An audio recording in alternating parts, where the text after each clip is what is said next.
الحمد لله نحمده ونستعينه ونستغفره ونعوذ بالله من شرور أنفسنا وسيئات أعمالنا من يهده الله فلا مضل له ومن يضلل فلا هادي له وأشهد أن لا إله إلا الله وحده لا شريك له وأشهد أن محمدا عبده ورسوله أما بعد فإن خير الحديث كتاب الله وخير الهدي هدي محمد صلى الله عليه وسلم وشر الأمور محدثاتها وكل محدثة بدعة وكل بدعة ضلالة وكل ضلالة في النار. أعوذ بالله من الشيطان الرجيم. بسم الله الرحمن الرحيم. شهر رمضان الذي أنزل فيه القرآن هدى للناس وبينات من الهدى والفرقان إلى آخر الآية. وقال النبي صلى الله عليه وسلم افعلوا الخير دهركم وتعرضوا لنفحات رحمة الله فإن لله تعالى نفحات من رحمته يصيب بها من يشاء من عباده إلى آخر الحديث. وقال النبي صلى الله عليه وسلم رغب أنف عبد أدرك رمضان فلم يغفر من سلغ فلم يغفر له وكما قال عليه الصلاة والسلام. برادران اسلام، دینی اور ملی بھائیوں، نوجوان دوستوں، احباب اور بزرگوں، قابل احترام ماں اور بہنوں، عزیز بچوں، یہ اللہ تبارک و تعالیٰ کی طرف سے ہم بندوں پر اس کی بے پایہ رحمتیں ہیں، اس کا فضل ہے، اس کا کرم ہے کہ اللہ تعالیٰ نے ہمیں اور آپ کو اپنی بندگی کے لیے پیدا فرمایا. یہ ہماری سعادت ہے کہ اللہ تعالیٰ نے ہمیں اپنا بندہ بنایا اور بندوں میں اللہ عز و جل نے ہمیں وہ مقام عطا فرمایا جسے اللہ تعالیٰ کے بندوں میں سب سے زیادہ اونچا مقام اور مرتبہ حاصل ہے، جسے اللہ تبارک و تعالیٰ نے بہت ساری خصوصیات سے نوازا ہے، بہت ساری امتیازات سے اللہ تبارک و تعالیٰ نے نوازا ہے. اللہ عز و جل نے انسانوں کو بہت ساری تکریموں سے، بہت سارے اعزازات سے نوازا ہے. یہ اللہ تعالیٰ کی طرف سے ہم بندوں پر اور بندگان الہی میں سے ہم انسانوں پر اللہ تعالیٰ کا بہت بڑا احسان ہے کہ میں اللہ نے انسان بنایا ہے جسے اللہ عز و جل نے بہت ساری خصوصیات سے، امتیازات سے نوازا ہے. میرے بھائیوں، جن بندوں پر اللہ تبارک و تعالیٰ کی شریعت اور اس کی شریعت کے احکام لاگو ہوتے ہیں اور اس کی پابندی کرنے کے صلے میں اللہ تبارک و تعالیٰ انہیں دنیا میں عزت اور آخرت میں جنت کی نعمتوں سے مالا مال فرمانے کا وعدہ فرماتا ہے، وہ انسان اور جن. ہمیں اللہ عز و جل نے انسان بنایا ہے. انسان ہونے کی حیثیت سے ہم اللہ تبارک و تعالیٰ کے احکام، اس کے فرائض، اس کی شریعت اور اس کی طرف سے جو بھی ہدایات اتری ہیں اللہ کی کتاب کی شکل میں، نبی کریم صلی اللہ علیہ وسلم کی سنتوں کی شکل میں، ان سب کی پابندی کرنا، ان پر عمل کرنا، اپنی زندگیوں میں اسے نافذ کرنا ہمارے لیے ضروری ہے. میرے بھائیوں، یہ ایسا نہیں ہے کہ یہ عبادت ہم اللہ تبارک و تعالیٰ کی کریں گے تو اللہ عز و جل کا کوئی فائدہ کریں گے، اللہ تبارک و تعالیٰ کو اس کا کوئی نتیجہ ملے گا. میرے بھائیوں، دراصل یہ ہماری سعادت ہوگی، ہماری نیک بختی ہوگی کہ ہم اللہ تعالیٰ کی عبادت کریں، اللہ تعالیٰ کے سچے بندے بن کر کے زندگی گزاریں. ہمارا اور آپ کا جو رشتہ ہے اللہ تبارک و تعالیٰ سے، وہ بندگی کا رشتہ ہے. وہ ہمارا خالق و مالک ہے، معبود حقیقی ہے، اور ہم اس کے غلام ہیں، اس کے بندے ہیں، اس کے سامنے محتاج ہیں، فقیر ہیں، اس کے سامنے بے کس و بے بس ہیں.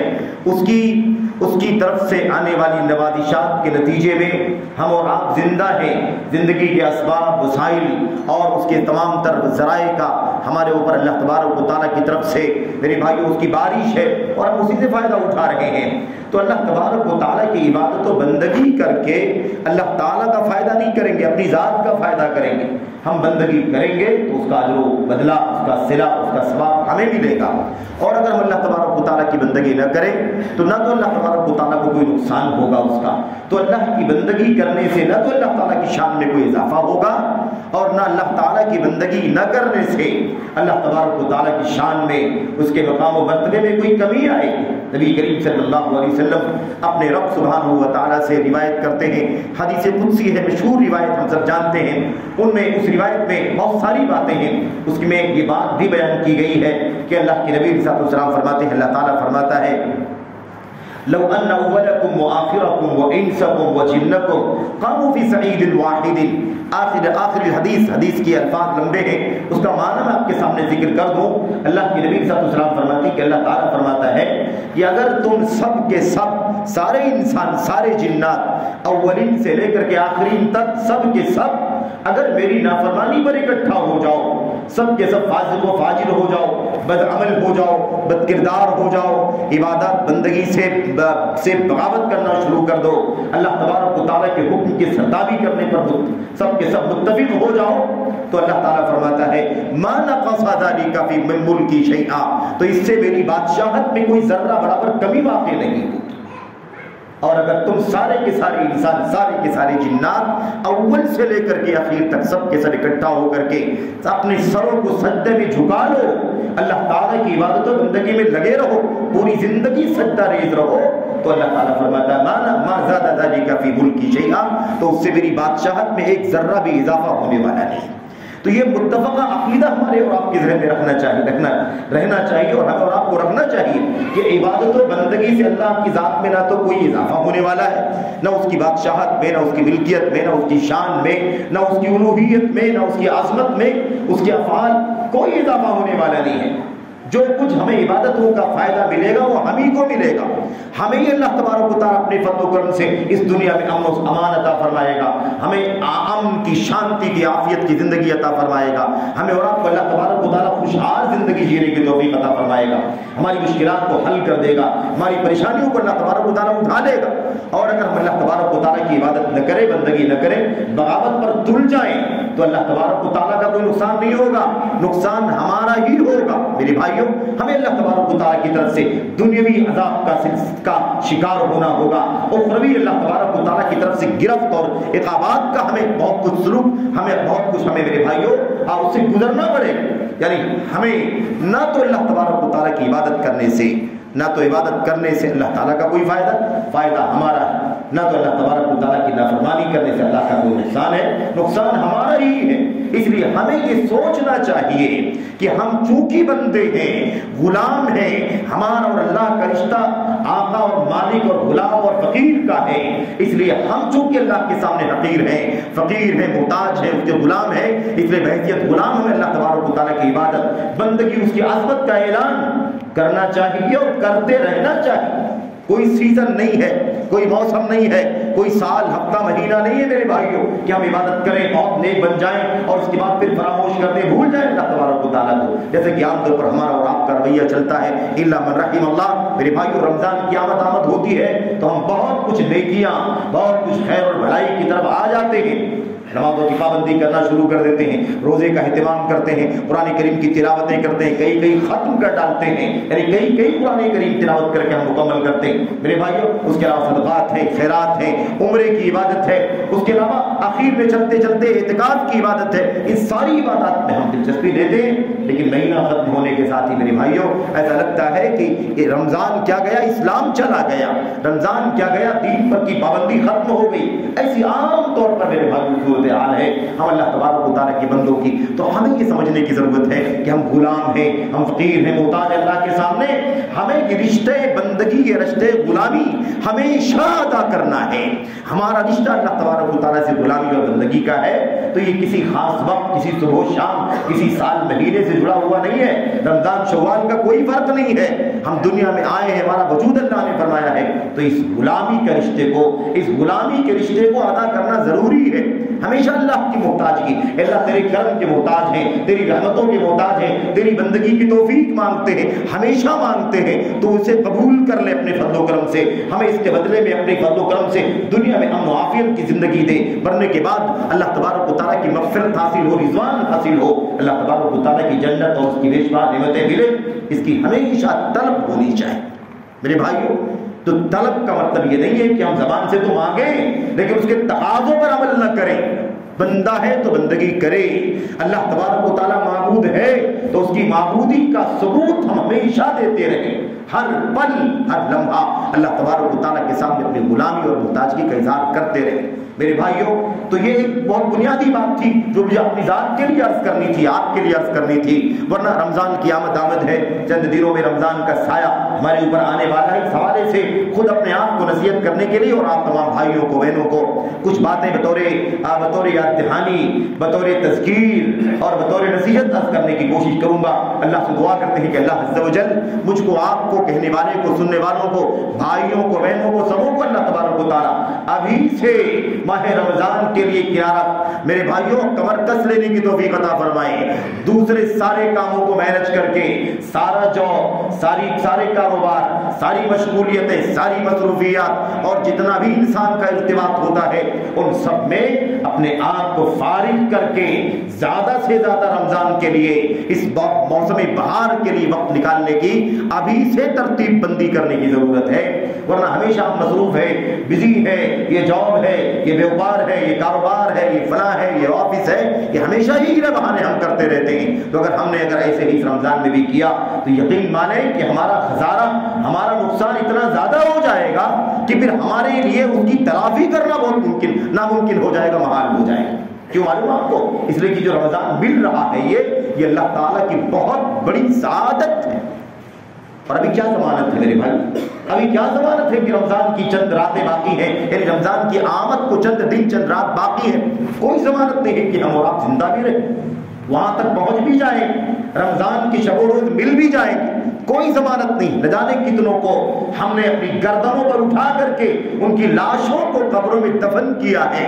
پچھلے سال وہ ہمارے ساتھ میں تھے، انہوں نے صیام، قیام، تلاوت کلام سب کچھ ہمارے ساتھ میں کیا، لیکن اس وقت ہمارے ساتھ میں نہیں ہے. اور ہماری اور آپ کی بھی کوئی ضمانت نہیں میرے بھائیوں کہ ہم اس رمضان تک پہنچ بھی جائیں گے، جو کہ چند دن کے فاصلے پر ہے، لیکن کوئی ضمانت نہیں، کوئی گارنٹی نہیں. اس لیے یہ بہت بڑی سعادت ہے کہ اللہ تعالیٰ کسی بندے کو رمضان المبارک تک پہنچنے کی توفیق عطا فرما دے. اس کے اندر صیام رمضان جو سب سے بڑی عبادت ہے ماہ رمضان کی، اسے صحت کے ساتھ، تندرستی کے ساتھ، عافیت کے ساتھ انجام دینے کے اللہ توفیق دے. شکر ادا کرو کہ زندہ ہو، شکر ادا کرو اللہ کی حمد کرو کہ صحت اللہ نے عطا فرمائی ہے، چلنے پھرنے کی قوت دی ہے. شکریہ ادا کرو اللہ تبارک و تعالیٰ کا کہ اللہ تعالیٰ نے ہم کو آپ کو ماہ رمضان کی برکتوں سے فائدہ اٹھانے کے لائق باقی رکھا. جانے کتنے ایسے لوگ ہیں اتنی بیماریوں میں گھرے ہوئے ہیں، ان کے لیے ہر گھنٹے پر دوا اور انجیکشن کا انتظام کرنا پڑتا ہے، وہ روزہ نہیں رکھ سکتے میرے بھائی.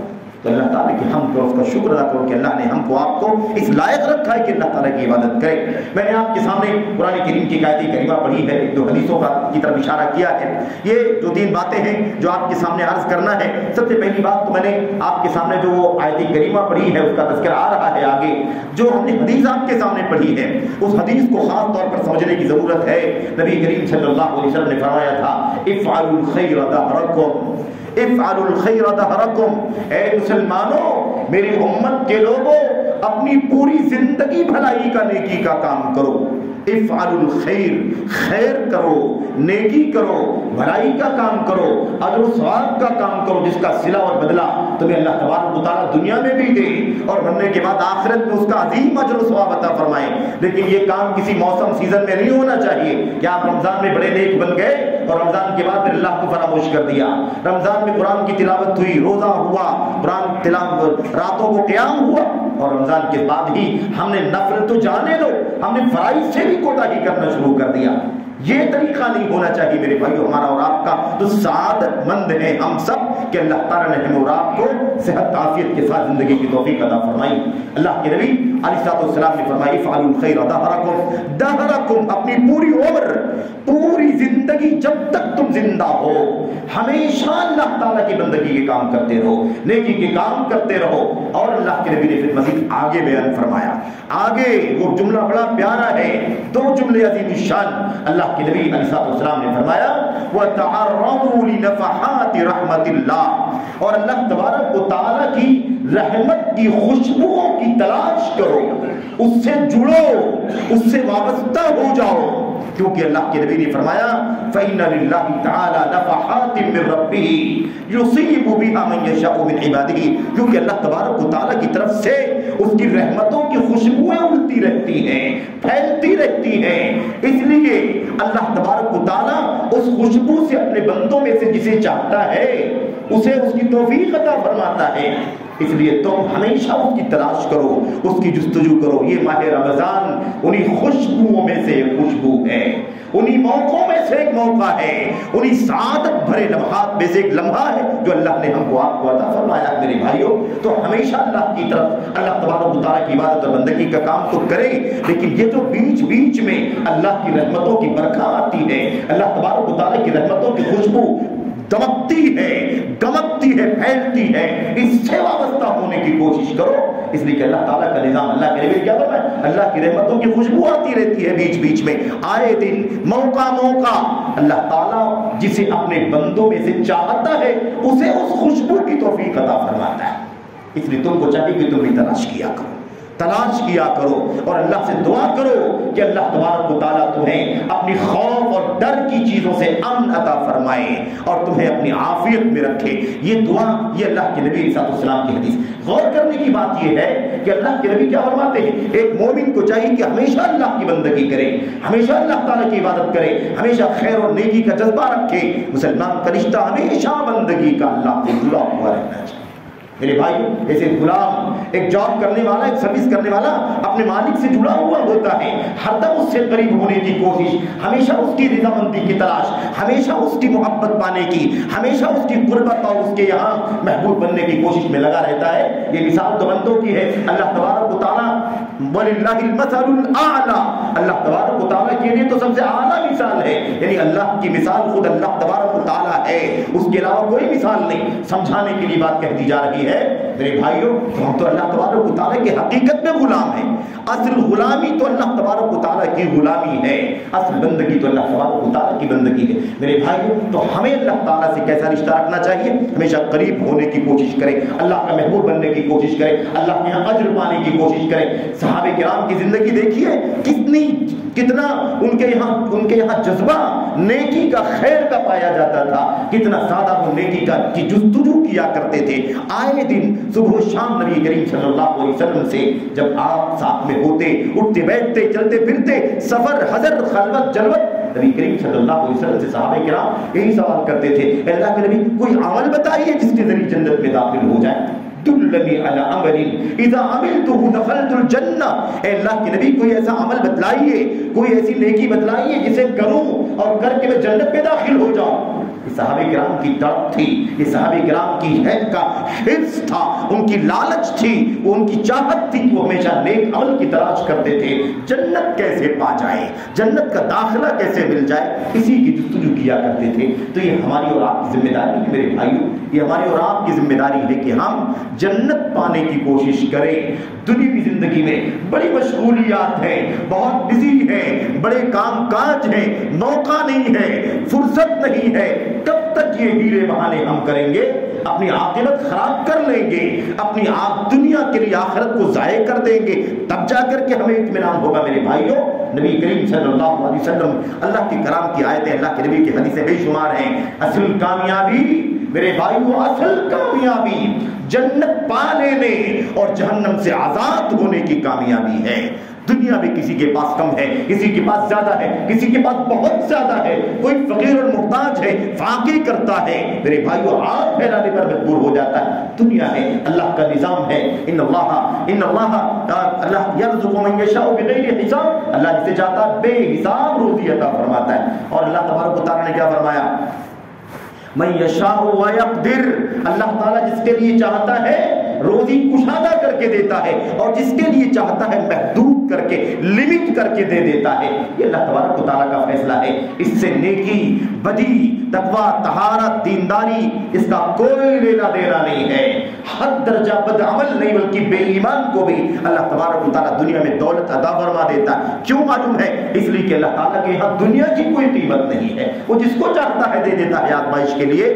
لیکن میرے بھائیوں، اصل کامیابی یہ دنیا کی کامیابی نہیں ہے، اصل کامیابی آخرت کی کامیابی، جنت مل جائے، جہنم سے نجات مل جائے، یہ اصل کامیابی ہے۔ قرآن کریم میں اللہ تبارک و تعالیٰ فرماتا ہے کل نفس ذائقۃ الموت، ہر ایک کو موت کا مزہ چکھنا ہے، ہر ایک کو مر جانا ہے۔ وَإِنَّمَا تُوَفَّوْنَ أُجُورَكُمْ يَوْمَ الْقِيَامَةِ، قیامت کے دن تم سب کو اپنے اپنے عمل کا پورا پورا بدلہ دیا جائے گا، بھرپور، کوئی کمی نہیں، کوئی کٹوتی نہیں، کوئی ناانصافی نہیں، کوئی ظلم نہیں، بلکہ پورا پورا جس کا جو بدلہ بنے گا سب کو اس کا اپنا پورا پورا بدلہ دے دیا جائے گا۔ اللہ تبارک و تعالیٰ نے فرمایا، اس کے آگے کیا فرمایا؟ فَمَنْ زُحْزِحَ عَنِ النَّارِ، اب حساب و کتاب ہو جائے گا، پورا پورا بدلہ دے دیا جائے گا۔ اللہ فرماتا ہے جس کو جہنم سے بچا لیا جائے اور جہنم سے بچا کر جنت میں ڈال دیا جائے، فقط فاز، تو کامیاب ہو گیا۔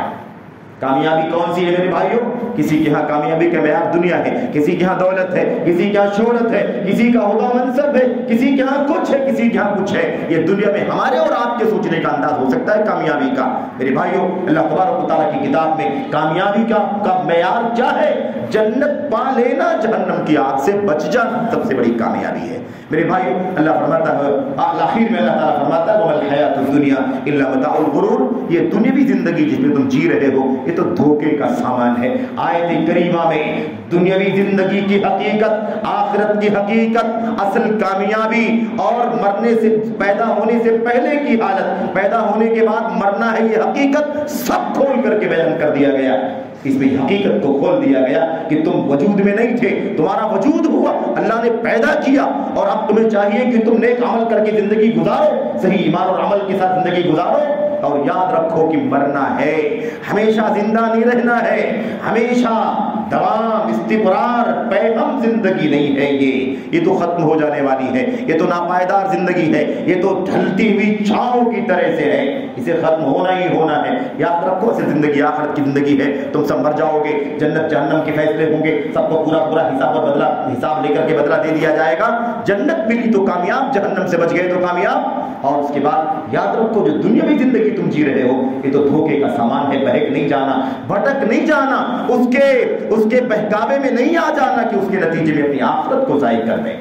میرے بھائیوں، تو صحابہ کرام کا بھی یہ طریقہ تھا۔ میں اپنی ذات کو بھی شوق اور رغبت دلانا چاہتا ہوں اور آپ تمام بھائیوں تک بھی پیغام پہنچانا چاہتا ہوں کہ رمضان جیسے آتا جاتا ہے ویسے آیا جایا نہ کرے، ایسا نہ سمجھے کہ آتا ہے جاتا ہے، پھر آ رہا ہے پھر چلا جائے گا، ایسا نہ ہو میرے بھائیوں۔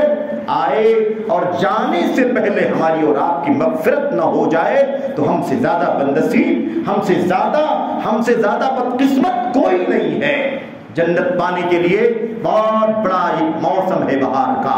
آپ دیکھیں اللہ تبارک و تعالیٰ کی طرف سے ماہ رمضان کے حوالے سے آپ صرف غور کریں، تھوڑی سی بات، یہ باتیں بار بار ہوں گی، ہو سکتا ہے اس سے پہلے بھی ہو چکی ہو، آج بھی ہو رہی ہے کچھ باتیں، آگے بھی ماہ رمضان کی ساعتوں میں ہوتی رہیں گی باتیں، لیکن بات غور کرنے کی یہ ہے کہ اللہ تبارک و تعالیٰ نے اس ماہ رمضان کو خصوصیت کے ساتھ، میرے بھائیوں، خصوصیت کے ساتھ، یہ تربیت کا سیزن ہے، یہ سر تربیت کا موسم ہے۔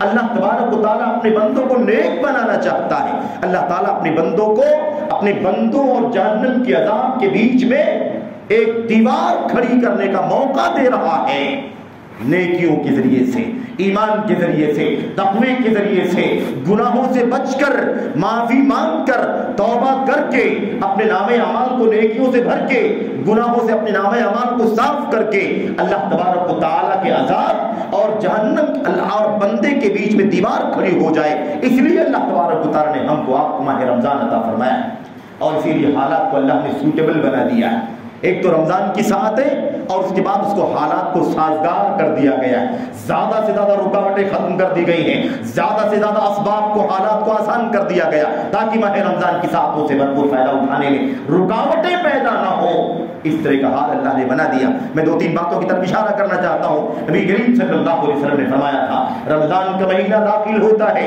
اذا کان اول لیلۃ من رمضان، ماہ رمضان کی پہلی شب کی شروعات ہوتی ہے، وہی سے اللہ کے نبی نے فرمایا غلقت ابواب النار، ابواب النار وفتحت ابواب الجنہ۔ دوسری بات میں اللہ کے نبی نے فرمایا غلقت ابواب العذاب وفتحت ابواب الرحمہ۔ اللہ کے نبی نے فرمایا جیسے بھی ماہ رمضان کی شروعات ہوتی ہے، رات آتی ہے، اور آپ جانتے ہیں کہ اسلامی شریعت کے مطابق دنوں کی شروعات رات سے ہوتی ہے، پہلے رات آتی ہے بعد میں دن آتا ہے۔ آج کا جو دن گزر رہا ہے یہ پچھلی رات کا دن ہے، غروب کے ساتھ یہ دن تمام ہو جائے گا اور غروب کے ساتھ یہ اگلا دن شروع ہو جائے گا۔ اس لیے اللہ کے نبی نے فرمایا جب رمضان کی پہلی شب آتی ہے تو کیا ہوتا ہے، جنت کے دروازے کھول دیے جاتے ہیں اور جب تک رمضان موجود ہے کوئی دروازہ بند نہیں کیا جاتا، جہنم کے دروازے بند کر دیے جاتے ہیں، جب تک رمضان ہے کوئی دروازہ کھولا نہیں جاتا۔ دوسری بات پہ اللہ کے نبی نے فرمایا رمضان کی شب شروع ہوتے ہی رحمت کے دروازے کھول دیے جاتے ہیں، عذاب کے دروازے بند کر دیے جاتے ہیں۔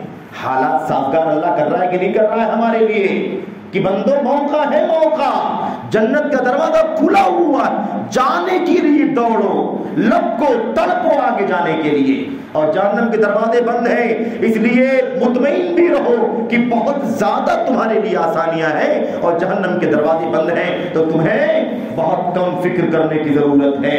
اور اللہ کے نبی نے فرمایا صلی اللہ علیہ وسلم نے وَسُلْسِلَتِ الشَّيَاطِينِ وَصُفِّدَتِ الشَّيَاطِينِ وَمَرَدَتُ الْجِنِّ، اللہ کے نبی نے فرمایا کہ اور شیاطین کو اور سرکش جنوں کو قید کر دیا جاتا ہے، ان کے پیروں میں زنجیریں ڈال دی جاتی ہیں۔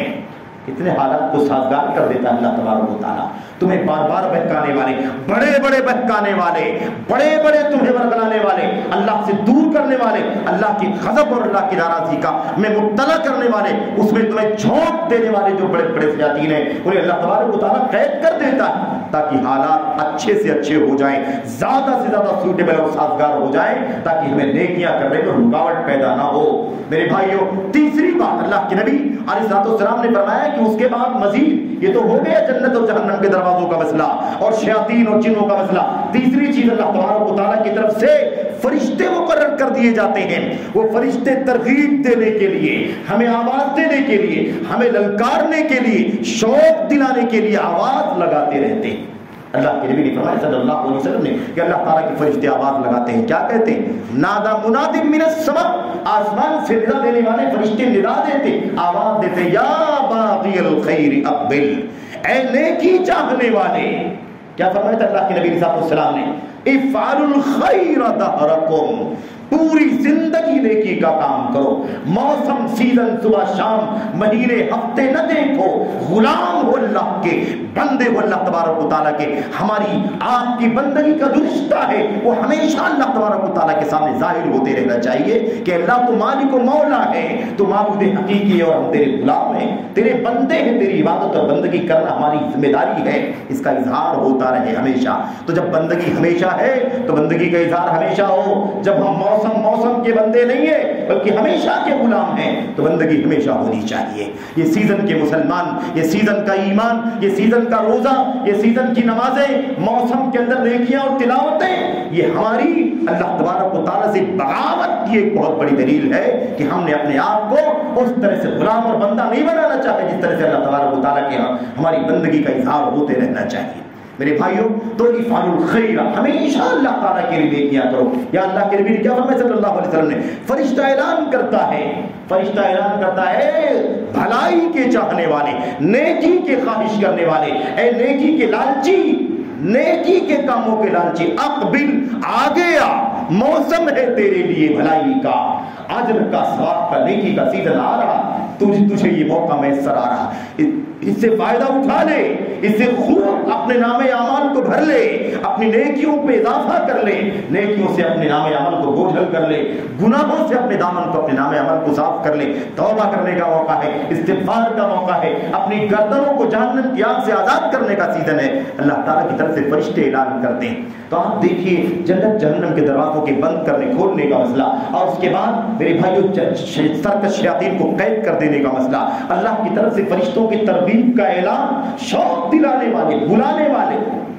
اے بھلائی کے چاہنے والے، نیکی کرنے والے آگے بڑھ، وَيَا بَاغِيَ الشَّرِّ أَقْصِرْ، اور اے برائی کرنے والے، بد عمل، بد کردار، گناہ کرنے والے پیچھے جا، پیچھے، تو کوتاہی کر وہی بہتر ہے تیرے لیے، ورنہ تو نیکیوں کے بجائے بدیوں میں آگے بڑھے گا تو بہت زیادہ اللہ تعالیٰ کی حرمتوں کو پامال کرنے والا بن جائے گا۔ ایک آدمی عام حالات میں گناہ کرتا ہے، وہ بھی مجرم ہے، لیکن ایک شخص مقدس وقت کو پامال کرتا ہے، مقدس جگہ کو پامال کرتا ہے، تو اس کا جرم کئی گنا زیادہ بڑھ جاتا ہے۔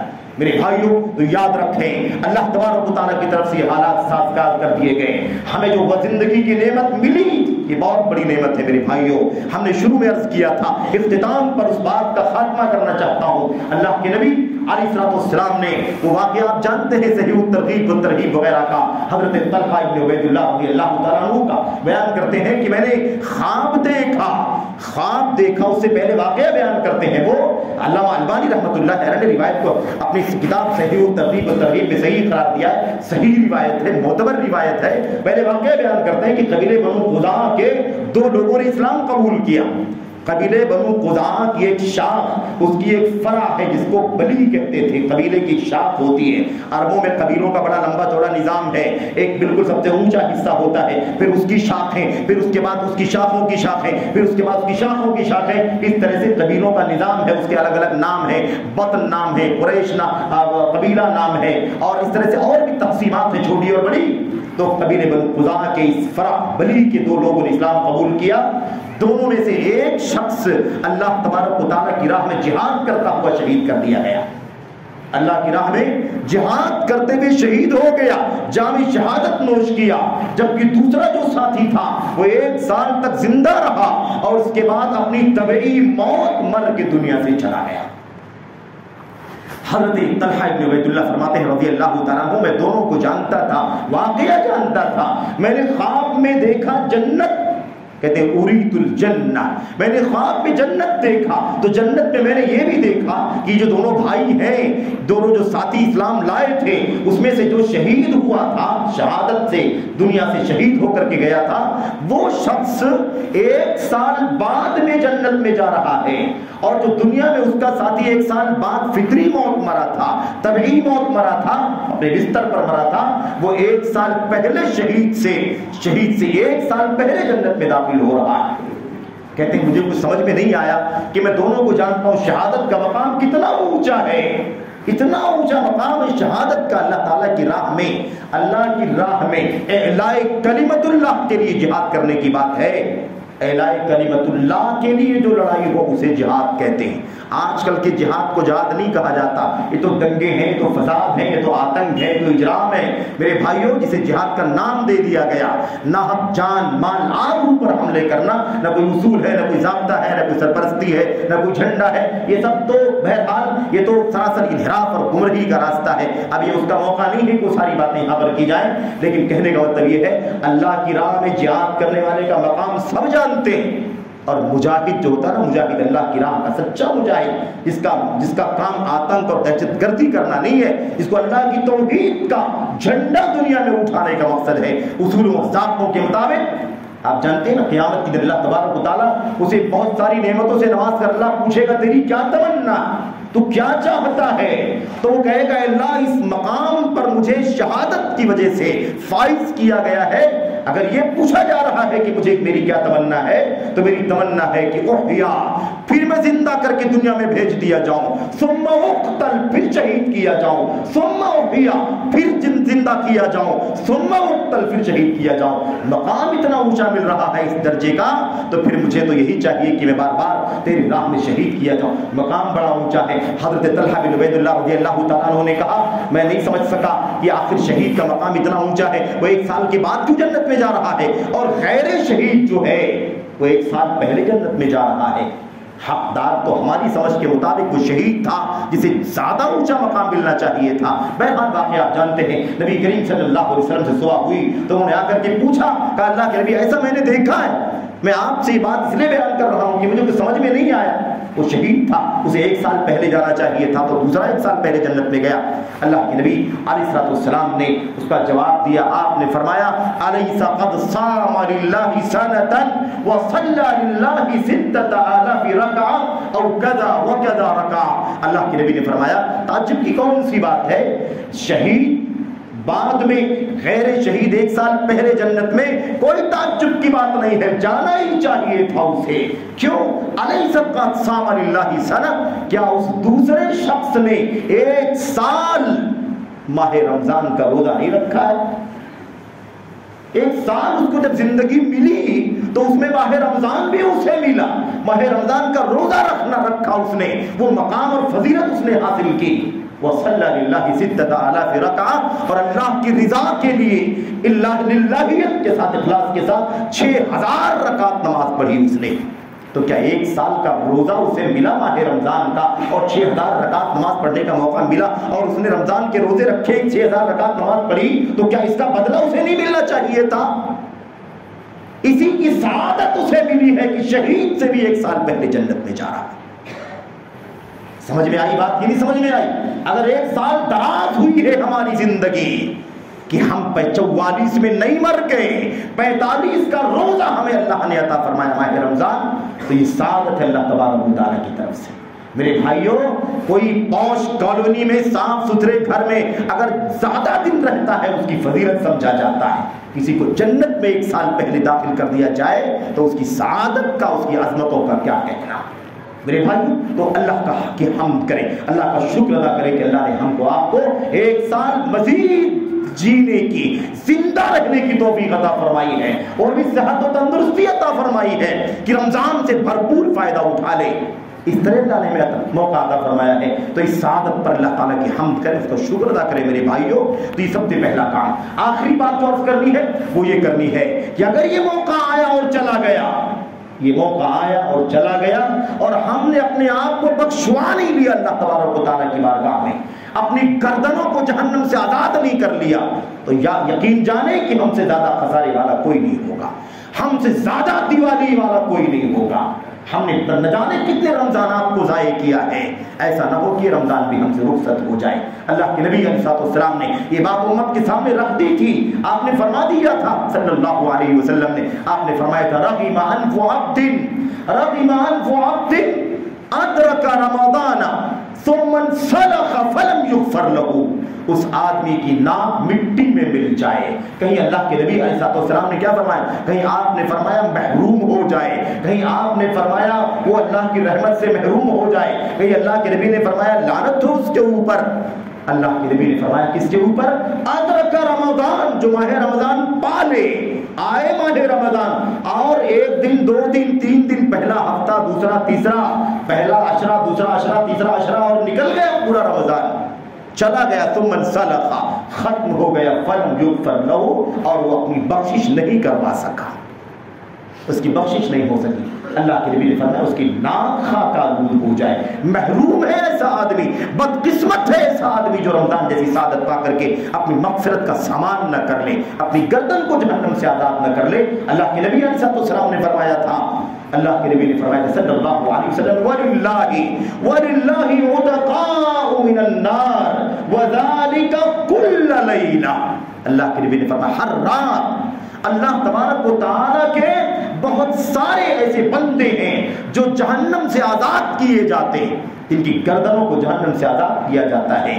اور پھر اللہ کے نبی نے کیا فرمایا؟ وَذَلِكَ كُلَّ لَيْلَةٍ، اور یہ رمضان کی ہر رات میں ہوتا ہے، ہر رات لوگوں کی گردنوں کو اللہ تعالیٰ نہ جانے کتنے بندوں کی گردنوں کو جہنم سے آزاد کرتا ہے۔ یہ حالت ہے اس ماہ رمضان کی، اور یہ بے حسی ہے قوم مسلم کی، یہ غفلت ہے ہماری اور آپ کی، الا من رحم اللہ۔ بہت سارے بھائی، بہت ساری بہنیں یقیناً سے فائدہ اٹھاتے ہیں، اٹھاتی ہیں، لیکن غفلت کا سما عام ہے میرے بھائیوں۔ بہت سارے لوگوں کو تو ٹینشن بھی ہو جاتا ہے، بے رمضان آیا ہے، پورا ٹائم ٹیبل بدل جائے گا، شیڈول بدل جائے گا، صبح ہو جائے گی، شام ہو جائے گی، ہمارے کام کا سسٹم بدل جائے گا، ہمارے کاروبار کا سسٹم بدل جائے گا، ہماری جو روزی روٹی کا ٹائم ہے وہ سب ڈسٹرب ہو جائے گا، نہ جانے کتنا نقصان ہو جائے گا ماہ رمضان کے اندر۔ ایسے بھی بہت سارے لوگ ہیں، حرمہ نصیبی ہے میرے بھائیوں، وہ دینے والا آپ کو ہم کو روزیاں وہی رب ذوالجلال ہے، اگر ہم نے اسے ناراض کر دیا تو دنیا کی کوئی طاقت ہمیں خوشحال نہیں رکھ سکتی ہے۔ یاد رکھو اس بات کو، یاد رکھو، اگر ہم اللہ تبارک و تعالیٰ کو راضی کر کے خوشحال زندگی نہیں جی سکتے تو اللہ کو ناراض کر کے کبھی خوشحال زندگی نہیں جی سکتے۔ اللہ کے نبی صلی اللہ علیہ وسلم نے فرمایا تھا اتقوا اللہ واجملوا فی الطلب، اللہ سے ڈرو، اللہ کا تقوی اختیار کرو، اور اللہ سے روزی روٹی نعمت مانگنے میں خوبصورت طریقہ اختیار کرو۔ تو تقوی کا راستہ خوبصورت طلب کرنے کا راستہ ہے۔ اللہ کا تقویٰ اختیار کرو، اللہ سے روزیاں مانگو، اللہ تعالیٰ خوش ہو کر کے آپ کو ہم کو اپنی رحمتوں سے اپنی برکتوں سے نوازے گا۔ اس لیے میرے بھائیوں یہ آخری باتیں تھی، اللہ سے دعا ہے کہ اللہ تبارک و تعالیٰ مجھ کو آپ کو کہنے والے کو سننے والے تمام بھائیوں کو بڑوں کو چھوٹوں کو ایسے ہی قابل احترام ماں اور بہنوں کو نوجوان ساتھیوں کو عزیزوں کو سبوں کو اللہ تبارک و تعالیٰ ماہ رمضان کی ان ساعتوں کی قدر کرنے کی توفیق عطا فرمائے، یہ ضائع نہ ہو جائے۔ بڑے مغریات ہیں، بڑے ملہیات ہیں۔ مغریات ملہیات کا معنی کیا ہوتا ہے؟ ہمیں بہکانے والے، ہمیں بزی کرنے والے، ہمیں غفلت میں ڈالنے والے، ہمارا ٹائم ضائع کرنے والے، ہمارا ٹائم پاس کر دینے والے بڑے سارے ذرائع ہیں آج کے دور میں۔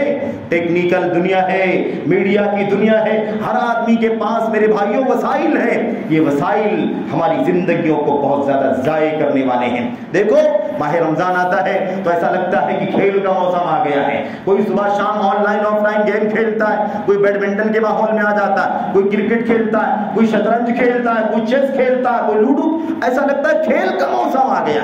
لوگوں نے روزہ رکھ کر کے ٹائم پاس گزار لینا، ٹائم پاس کر لینا، گزار لینا کہ کسی طرح افطار کا ٹائم آ جائے، لوگوں نے اس کو روزہ سمجھا ہوا ہے۔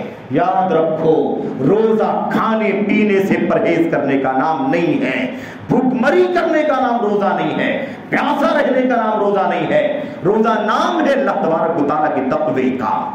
ملم اللہ کے نبی صلی اللہ علیہ وسلم کی بہت ساری حدیثیں، میں صرف ایک بات کی طرف اشارہ کرنا چاہتا ہوں، من لم یدع قول الزور والعمل به والجہل، جو شخص جھوٹ بولنا نہ چھوڑے، قول الزور جھوٹ بات پر عمل کرنا نہ چھوڑے، والجہل اور جہالت کی حرکتیں کرنا نہ چھوڑے، اس کے لیے اللہ کے نام پر بھوکا پیاسا رہنے کی کوئی ضرورت نہیں ہے۔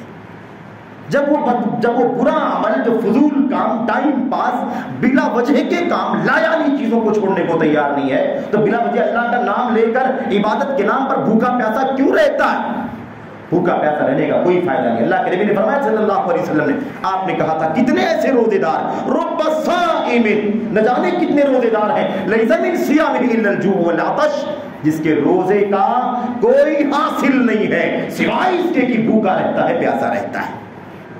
اور رب قائم لیس من قیامہ الا السحر، اور نہ جانے کتنے تہجد پڑھنے والے، تراویح پڑھنے والے، قیام اللیل کرنے والے ہیں، ان کے اس رات کے جاگنے سے، کھڑے ہو کر نماز میں شریک رہنے سے کچھ حاصل نہیں ہوتا ہے سوائے اس کے کہ رت جگہ کرتا ہے۔ رات جاگ گیا، 2 گھنٹے نہیں سویا، 1.5 گھنٹے نہیں سویا، اور میرے بھائیوں اور وقت گزر گیا، کچھ حاصل نہیں ہوتا اس کے سوا۔ جبکہ آپ جانتے ہیں روزے کا بدلہ احتساباً ایماناً واحتساباً، ایمان اور اجر و ثواب کی نیت سے، غفر لہ ما تقدم من ذنبہ، اس کے اگلے پچھلے سارے گناہ معاف کر دیے جائیں گے۔ یہی بات روزے کے بارے میں، یہی بات قیام اللیل کے بارے میں، یہی بات قدر کی راتوں میں عبادت کرنے کے بارے میں۔ اللہ کے نبی نے کیا فرمایا؟ غفر لہ ما تقدم من ذنبہ، پچھلے گناہ اللہ تبارک و تعالیٰ معاف فرما دے گا۔ میرے بھائی کو اللہ سے دعا ہے کہ اللہ تبارک و تعالیٰ ہمیں اور آپ کو ماہ رمضان کی ساعتوں کی قدر کرنے کی توفیق عطا فرمائے۔ اللہ عز و جل ہمیں اپنی غفلتوں سے بیدار ہونے کی توفیق عطا فرمائے، ہمیں اپنی روایتی زندگی میں رمضان کی آمد پر تبدیلی پیدا کرنے کی توفیق عطا فرمائے۔ اللہ عز و جل ہمیں اور آپ کو بہت زیادہ فکر مند اپنی زندگی اور آخرت کے نجات کی فکر مندی کی توفیق عطا فرمائے۔ اس حوالے سنجیدہ ہو جانے کی توفیق عطا فرمائے۔ آمین رب العالمین، وصلی اللہ وسلم وبارک علی نبینا محمد وعلی آلہ وصحبہ اجمعین۔ السلام علیکم ورحمۃ اللہ وبرکاتہ۔